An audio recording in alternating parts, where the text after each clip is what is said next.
ఏ మీరు నమ్మరు, నా కెరీర్లో ఒక సినిమా ఫినిష్ చేయడానికి ఇన్ని అడ్డంకులు లేవండి. ఈ సినిమాకు ఉన్నంత ఎక్స్టర్నల్ ఫోర్సెస్, అసలు మా కంట్రోల్లో లేని థింగ్స్.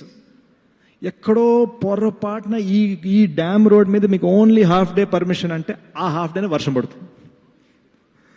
అంటే it was extraordinary challenges that I don't know. The only reason we crossed it is because of the goodwill of people. అది జెన్యున్గా నా అదృష్టం అనుకుంటున్నాను. ఇక్కడ రాసుంది అంతే. ఎందుకంటే నేను ఇదే నాకు 2 years క్రితం మేనిఫెస్ట్ చేస్తుంటే జరుగుండకపోవచ్చు. ఇది నేను ఎప్పుడు రియలైజ్ అయ్యానంటే, లాస్ట్ మినిట్లో మనం చేస్తున్న చెక్కుడికి అసలు ఇంకా లాస్ట్ మినిట్ డీసీపీలు ఫినిష్ అవుతాయా లేదా అని నేను నర్వస్నెస్లో ఉన్నా.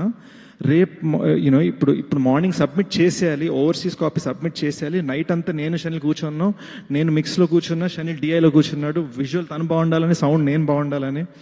ఈ టైంలో మీరు నమ్మరు, నేను నా జర్నలిస్ట్ ఫ్రెండ్, మన ఫిల్మ్ ఇండస్ట్రీ జర్నలిస్ట్ ఫ్రెండ్ తోటి, నాకు పాలకోవలు నచ్చుతాయండి అంటే మీరు నమ్మరు, మార్నింగ్ 6 AM ఆయన షార్ట్స్ వేసుకొని రాజమండ్రి నుంచి పాలకోవలు తెప్పించి నాకు పెట్టాడండి, గుడ్ లక్ అని.